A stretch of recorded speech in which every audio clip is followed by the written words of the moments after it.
आशा करता हूँ आप सब बहुत अच्छे होंगे। मेरा नाम है सिद्धांत अग्निहोत्री, स्टडी IQ पे आपका बहुत बहुत स्वागत है। आज हम बात करेंगे आंध्र प्रदेश में जो बस घोटाला हुआ। घोटालों पे घोटाले होते जा रहे हैं, कोई नई बात नहीं है। अब आप बोलेंगे सर बसों में घोटाला कैसे हो गया? अरे यार ये भारत है, जहाँ पे भी मौका मिलता है ना घोटाला कर डालते हैं। तो आज हम बात करेंगे आंध्र प्रदेश में जो बस घोटाला हुआ है। बहुत ही आसान शब्दों में मैं आपको समझाऊंगा। तो चलिए आगे बढ़ते हैं। स्टूडेंट्स को रिकनेक्ट, मेरा फेसबुक पेज है सिद्धांत अग्निहोत्री के नाम से मेरी फेसबुक प्रोफाइल है। दोनों ही जगह पर चलिए PDF ले सकते हैं, सवाल भी पूछ सकते हैं। बहुत लोग मुझसे कंप्लेन करते हैं कि सर आप रिप्लाई नहीं करते। यार देखो, एक चीज़ थोड़ा सा ध्यान रखो, मेरे पेज पे मैसेज किया करो, ठीक है? मेरे फेसबुक प्रोफाइल पे मैसेज मत किया करो। वैसे भी मैं मैसेज अटेंड नहीं कर पाता हूँ, ठीक है? फिल्टर करके, मेरा एक फ्रेंड है वो फिल्टर करता है, उसके बाद फिर मुझे वो मैसेज मिलते हैं, ठीक है? तो बस मैं यही बताना चाहूंगा कि मेरे पेज पे मैसेज करो, ठीक है? प्रोफाइल पे मेरी फ्रेंड लिमिट एग्जॉस्ट हो गई है, तो बहुत सारे मैसेज मैं देख नहीं पाता। जो मैं देख लेता हूं उसका रिप्लाई कर देता हूं। तो पेज पे मैसेज करेंगे तो बहुत अच्छा होगा। उसके बाद UPSC के स्मार्ट कोर्सेज हमने बनाए हैं, EMI पे अवेलेबल है। 20 जून तक ये जो डेट है ये बढ़ा दी गई है, तो आप 20 जून तक अगर आप कोर्स लेते हैं तो उस पर EMI दे सकते हैं। बहुत ज्यादा फायदा होगा, बट उसके लिए आपको हमारा ऐप डाउनलोड करना पड़ेगा, study IQ app play store से। फिर मैं ट्विटर पे आ गया हूं, ये रही मेरी आईडी, और मैं अपने लेक्चर की अपडेट्स देता रहता हूं। अब ये भारत का मैप देख लीजिए, ठीक है? ये बिल्कुल ताजा ताजा मैप है। और ये है आंध्र प्रदेश। पहले आंध्र प्रदेश तेलंगाना एक था, अब अलग हो गया है। तेलंगाना अलग है, आंध्र प्रदेश अलग है, ठीक है? अब ऐसा है, आप ये देख रहे हैं ना नागालैंड, नागालैंड की कैपिटल कोहिमा। नागालैंड से ये जो बस घोटाला है ये ओरिजिनेट हुआ था, और ये देखिए कितनी दूर जाके आंध्र प्रदेश में इस घोटाले को इंप्लीमेंट किया गया। आंध्र प्रदेश, कर्नाटक और तेलंगाना, ये तीन राज्यों में घोटाले वाली बसेस चल रही थी, ठीक है? एक और अनाउंसमेंट, मतलब अनाउंसमेंट क्या, एक और चीज आपको बता देता हूं। भारत के राज्यों का इतिहास मैंने कवर किया है, ठीक है? तो उन सबके लेक्चर्स अवेलेबल है, वरना आप लोग फिर मुझसे बोलते हैं सर इनकी बायोग्राफी बना दो, इस पे लेक्चर बना दो। चाहे जम्मू कश्मीर हो, जम्मू कश्मीर का पूरा इतिहास मैंने कवर किया है। उत्तराखंड, उत्तर प्रदेश, योगी आदित्यनाथ की बायोग्राफी हो, या फिर कल्याण सिंह की बायोग्राफी हो, मायावती, मुलायम सिंह, उसके बाद बिहार नीतीश कुमार, लालू यादव, झारखंड अभी मैंने कवर किया, वेस्ट बंगाल पूरा कवर किया है, वेस्ट बंगाल का इतिहास, छत्तीसगढ़ का इतिहास, उड़ीसा का इतिहास पूरा कवर किया है, MP का उमा भारती की बायोग्राफी, शिवराज सिंह चौहान, दिग्विजय सिंह, महाराष्ट्र का पूरा इतिहास कवर किया, और आंध्र प्रदेश का भी कवर किया है। समझ रहे हैं? तो ये आप चीफ मिनिस्टर सीरीज उठा के देख लीजिएगा, 100 से ज्यादा लेक्चर्स हैं। तो राज्य वाइज, स्टेट वाइज मैंने हिस्ट्री कवर की है। आंध्र प्रदेश की बात करें दोस्तों, तो आंध्र प्रदेश में दो सबसे बड़ी पार्टी हैं। कौन कौन सी? एक है इंडियन नेशनल कांग्रेस, और दूसरी है तेलुगु देशम पार्टी, वही NT रामाराव की पार्टी 1982 में बनी। TDP ने कांग्रेस को हिला के रख दिया। NT रामाराव उस समय के बहुत बड़े फिल्म स्टार, और अपनी पार्टी लेके आ गए, कांग्रेस को हिला के रख दिया, TDP की सरकार बन गई, ठीक है? और अभी 2019 तक, 2014 से लेकर 2019 तक आंध्र प्रदेश में TDP की सरकार थी। और ऐसा कहा जाता है, अभी जब इन्वेस्टिगेशन हो रही है, इनफैक्ट ये जो घोटाले में नाम, बस घोटाले में जिनका नाम सामने आया है वो भी TDP के नेता है। समझ रहे हैं? अब TDP की सरकार नहीं है। तो मेरा आपसे सवाल यह है, कमेंट बॉक्स में बताइए कि अभी आंध्र प्रदेश के चीफ मिनिस्टर कौन है और किसकी सरकार है? लेकिन आंध्र प्रदेश में इंडियन नेशनल कांग्रेस और TDP, ये दो सबसे बड़ी पार्टी है। समझ रहे हैं? अब दोस्तों इशू क्या है, देखिए ये क्या है, मैं आपको बहुत ही सिंपल वर्ड में समझा देता हूं, ठीक है? मान लो कि आपको कोई बिजनेस करना है, ठीक है? अब बिजनेस करने के लिए आप किस चीज का, कोई प्रोडक्ट ही बनाएंगे। आपने कबाड़ वाले से कुछ चीज खरीद ली, कुछ भी खरीद लिया, ठीक है? कबाड़ वाले क्या करते हैं? स्क्रैप में जाता है सब कुछ। कबाड़ में क्या होता है, वो रिसाइकल करते हैं। घरों से जो सामान मिलता है वो रिसाइकल करता है, सब कुछ कबाड़ में बिकता है, ठीक है? तो आपने कबाड़ी से कुछ सामान खरीद लिया, ठीक है? स्क्रैप मार्केट में जाके आपने सामान ले लिया। अब उसी का आपने बढ़िया से मेकअप करके मार्केट में उतार दिया। अब मान लो कोई भी चीज आपने 20 रुपए की खरीदी, उसका मेकअप कर लिया। कबाड़ वाले से आपने 20 रुपए की खरीदी, उसका मेकअप करके आपने 100 रुपए में बेचना शुरू कर दिया। अब देखिए आपको 80 रुपए का प्रॉफिट है, लेकिन क्या यह सही है? बिल्कुल सही नहीं है। हम क्या एक्सपेक्ट करेंगे, कस्टमर क्या एक्सपेक्ट करेगा? आप नई चीजें बेचो, लेकिन आप पुरानी चीजों को ही बेच रहे हो, और कस्टमर को कानो कान खबर तक नहीं है। यानी कि कर दिया घोटाला। यही हुआ है, सेम टू सेम। बस कुछ चीज में आप बस डाल दीजिए।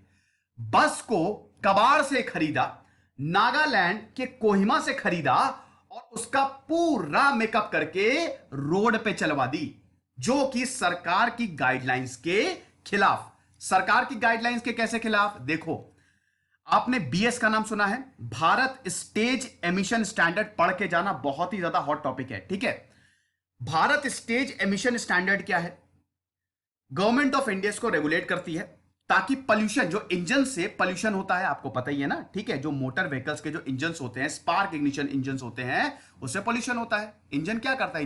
इंजन बेसिकली कन्वर्ट करता है जो भी आपकी हीट एनर्जी है उसको केमिकल, उसको मैकेनिकल एनर्जी में कन्वर्ट करता है। हीट एनर्जी कहां से आएगी? पेट्रोल से, समझ रहे हैं? तो भैया उससे पोल्यूशन होता है। उसको रेगुलेट करने के लिए कुछ स्टैंडर्ड, कुछ रूल्स बनाए गए हैं जिसको भारत स्टेज एमिशन स्टैंडर्ड बोलते हैं। BS4, BS3, BS5, BS6 आपने सुना होगा, ठीक है। तो भारत सरकार क्या कहती है? सुप्रीम कोर्ट के हिसाब से BS3 की बसें अब से नहीं चलेंगी, 2017 का यह डिसीजन है। BS4 की बसें चलेंगी, ठीक है। अब ये जो कबाड़ी से बस खरीदी, ये थी BS3 स्टैंडर्ड की, ठीक है, और इसका बकायदा पूरा मेकअप करके, फर्जी पेपर बनवा के, BS4 का ठप्पा लगा के रोड पे चलवा दिया। आप समझे क्या हुआ है? यहां पे कबाड़ से बस खरीदी और बकायदा पूरा उसका मेकअप करके बहुत अच्छे से रोड पे चलवा दिया, किसी को कानो कान खबर तक नहीं हुई। 154 बसेस खरीदी गई थी और ये आंध्र प्रदेश, तेलंगाना और कर्नाटक में चल रही हैं। लेकिन जब इस पे अभी इन्वेस्टिगेशन हुई, तब ये पूरा का पूरा स्कैम सामने आया कि पूरे पेपर ही फर्जी हैं। समझ रहे हैं ना? पेपर वर्क लगता है ना, आप ऐसे तो बस को चलवा नहीं सकते, पेपर वर्क लगेगा। आपका ट्रांसपोर्ट बिजनेस होगा, आप बस खरीदेंगे, बस के पेपर्स आएंगे, पेपर्स को आप दिखाएंगे आरटीओ ऑफिस में, उसके बाद फिर आपको परमिशन मिलेगी, और भी बहुत सारी चीजें होती हैं। तो सब पेपर वर्क फर्जी, इंश्योरेंस फर्जी। अब इसमें नाम किसका आ रहा है? नाम इसका, किसको अरेस्ट किया गया है? टीडीपी के 2019 में टीडीपी की सरकार गई, मैंने बताया ना, 2014 से लेकर 2019 तक थी। एन चंद्रबाबू नायडू जो थे वो चीफ मिनिस्टर थे। नाम किसका आ रहा है? Farmer MLA JC Prabhakar Reddy और उनके बेटे JC अस्मित रेड्डी, ठीक है। ये फॉर्मर एमएलए थे, ठीक है। इनको अरेस्ट कर लिया गया है। ये लोग मिलके JC ट्रांसपोर्ट चलाते हैं, JC brothers, the famous JC brothers, जिनका ट्रांसपोर्ट का बिजनेस है। ये चीज आप समझे? तो इन दोनों को गिरफ्तार किया है कि जो बसों का घोटाला है वो इनकी वजह से हुआ। समझ रहे हैं? अब दोस्तों, इन्वेस्टिगेशन जो है वो बहुत धड़ल्ले से चल रही है यहां पे। जो अभी प्रेजेंट सरकार है, जिनका आपको नाम बताना है, टीडीपी के सरकार में 2014 से लेकर 2019 तक जितने घपले हुए, सबको उजागर किया जा रहा है। अभी एक multi crore employ state insurance scam हुआ, जिसमें कंजीरापू आचन नायडू को गिरफ्तार किया गया, ठीक है। और अभी बस स्कैम हुआ, जिसका मैं लेक्चर ले रहा हूं, इसमें प्रभाकर रेड्डी और अस्मित रेड्डी को गिरफ्तार किया गया। तो इस समय जो सरकार है वो एक्टिव मोड पे है, ठीक है। तो ये इशू है। अब कौन कौन इन्वॉल्व है स्कैम में, मैंने आपको बैकग्राउंड समझा दिया, कैसे ये स्कैम हुआ, कौन कौन इन्वॉल्व है स्कैम में, ठीक है। देखते हैं। JC उमा रेड्डी, जो कि किसकी वाइफ है? प्रभाकर रेड्डी। मैंने बताया ना, इसमें प्रभाकर रेड्डी इनडायरेक्टली इन्वॉल्व है। प्रभाकर रेड्डी कौन है? एमएलए, टीडीपी के एमएलए। इनका ट्रांसपोर्ट का बिजनेस है। प्रभाकर रेड्डी की बीवी कौन है? JC उमा रेड्डी। JC उमा रेड्डी, बहुत ही ध्यान से सुनिएगा जो मैं बताने जा रहा हूं। JC उमा रेड्डी जो है वो कंपनी चलाती है जटाधारा इंडस्ट्रीज, जो कि एक ट्रांसपोर्ट कंपनी है। समझ गए? तो प्रभाकर रेड्डी की जो वाइफ है उमा रेड्डी, उनकी कंपनी है जटाधारा इंडस्ट्री, ठीक है। दूसरे इसमें कौन इन्वॉल्व है?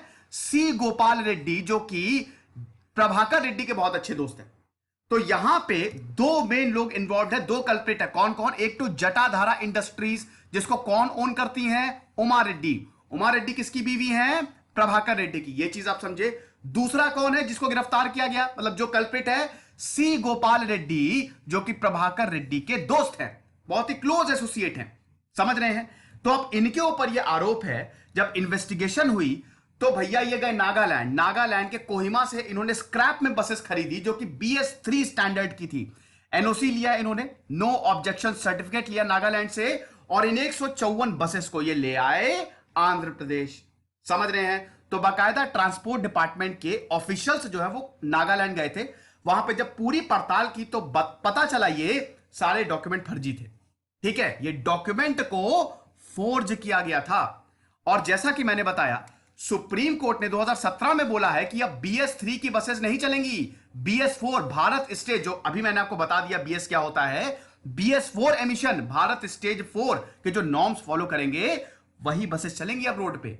BS3 का जमाना गया, अब उससे पॉल्यूशन ज्यादा होता है। लेकिन ये बसेस BS3 थी, कबाड़ी से ली, पूरा मेकअप करके BS4 बना दिया। पेपर वर्क तो सब बढ़िया से हो गए, तो कोई दिक्कत नहीं है। इंश्योरेंस फर्जी, पूरा रजिस्ट्रेशन फर्जी, सब फर्जी। अब इसमें एक और, ठीक है, अशोक लीलैंड हिंदुजा ग्रुप, जो कि बहुत ही बड़ा ग्रुप है, इनका भी इतिहास मैंने कवर किया है, लेक्चर्स अवेलेबल है, आप देखिएगा। अशोक लीलैंड इस ग्रुप का भी नाम आ रहा है क्योंकि जो इनवॉइस है, जो बिल है, वो अशोक लीलैंड का है। समझ रहे हैं? इनवॉइस पे जो नाम है वो अशोक लीलैंड का है, बिल पे जो नाम है वो अशोक लीलैंड का है। अशोक लीलैंड की बसेस, ट्रक्स बहुत ज्यादा चलते हैं, बहुत बड़ा बिजनेस। अगर हम ट्रांसपोर्ट इंडस्ट्री की बात करें तो one of the leading players है, और इनका नाम आना is not at all a good sign. समझ रहे हैं? तो दाल में बहुत कुछ काला है। अब होगी इन्वेस्टिगेशन और अब चलेगा। टोटल जो है वो 30 एफआईआर, मतलब टोटल 27 एफआईआर दर्ज की गई है, जिसमें से 24 जो है वो अनंतपुर में और 3 एफआईआर कुरनूल में दर्ज की गई है। अब इन पे मुकदमा क्या चला गया, केस क्या चलाया गया? देखिए, सबसे पहले तो इन्होंने फेक इंश्योरेंस पेपर बनवाए, ठीक है ना। उसके बाद भैया ये कबाड़ी वाला माल है, तो आप समझ रहे हैं ना, इसमें लोगों को बिठाया जाएगा। एक्सीडेंट हो गया या कुछ बस में घटना घट गई तो कौन जिम्मेदारी लेगा? तो endangered people on the road, लोगों की जान के लिए खतरा, यह भी इनके ऊपर केस डाला जाएगा। और उसके बाद रोड सेफ्टी से जो इन्होंने कॉम्प्रोमाइज किया है, डिसरिगार्डिंग रोड सेफ्टी, ये भी इनके ऊपर मुकदमा डाला जाएगा। मतलब इसके इन सारी चीजों के ऊपर केस चलेगा। समझ रहे हैं? अब बसेस की बात करते हैं। देखिए दोस्तों, 154 बसेस खरीदी गई थी, मैंने आपको बताया, जिसमें से जटाधारा, जो कि प्रभाकर रेड्डी की वाइफ की इंडस्ट्री है, उन्होंने खरीदी थी, ध्यान से सुनिएगा, 50 बसेस। बाकी 104 बसेस सी गोपाल रेड्डी ने खरीदी थी। कहां कहां ये बस चल रही हैं? 3 स्टेट में। सबसे ज्यादा आंध्र प्रदेश में 101, फिर कर्नाटक में 33 और तेलंगाना में 15। अब आंध्र प्रदेश में 101 बसेस की छापेमारी, मतलब इनको सील करने की प्रक्रिया जो है वो शुरू हो गई है, जिसमें 60 बसेस को ऑलरेडी सील कर दिया गया है। 41 बसेस को अभी तक ढूंढा जाना है, ठीक है ना, मतलब ये टू बी ट्रेस्ड, ठीक है, जो 41 बसेस है, ठीक है। ये जो आर्टिकल है वो इंडियन एक्सप्रेस का है, इंडियन एक्सप्रेस ने बहुत ही खूबसूरती से समझाया है, आप उसको पढ़ भी सकते हैं, और हिंदुस्तान टाइम, दोनों ही आर्टिकल्स को कंबाइन करके मैं ये लेक्चर आपके सामने लेके आ रहा हूं। समझ रहे हैं? सोर्सेज मैं बता देता हूं। तो यहां पे 60 बसेस को, आंध्र प्रदेश में जो 101 बसेस चल रही है उसमें से 60 बसेस को तो ट्रेस कर लिया गया, 41 को भी ट्रेस किया जाना बाकी है। बट यहां पे ट्रांसपोर्ट डिपार्टमेंट बोल रहा है बहुत ही जल्द कर्नाटक में जो बसेस चल रही हैं, तेलंगाना में जो बसेस चल रहे हैं, उनको भी ट्रेस कर लिया जाएगा, ठीक है, और उसके बाद हम कार्रवाई करेंगे। तो दोस्तों, ये जो घोटाला है, इस तरीके के घोटाले बहुत सारे हुए हैं भारत में। जीप स्कैम भी हुआ था, आपको याद होगा, सबसे पहला भारत में सबसे पहला घोटाला था जीप स्कैम, ठीक है। उसके बाद एक हर्षद मेहता स्कैम, उस पर तो मेरा पूरा सेपरेट लेक्चर है। लेकिन ऐसे बहुत सारे घोटाले हैं जिनका उजागर होना भी बाकी है। तो जैसे जैसे ये घोटाले उजागर होते रहेंगे, वैसे वैसे हम लेक्चर लाते रहेंगे। तो आई होप इसमें कोई भी आपको प्रॉब्लम नहीं हुई होगी। सिंपल तरीके से मैंने सब कुछ आपको समझा दिया। खुश रहिए, पढ़ते रहिए। इधर से सिद्धांत अग्निहोत्री साइनिंग।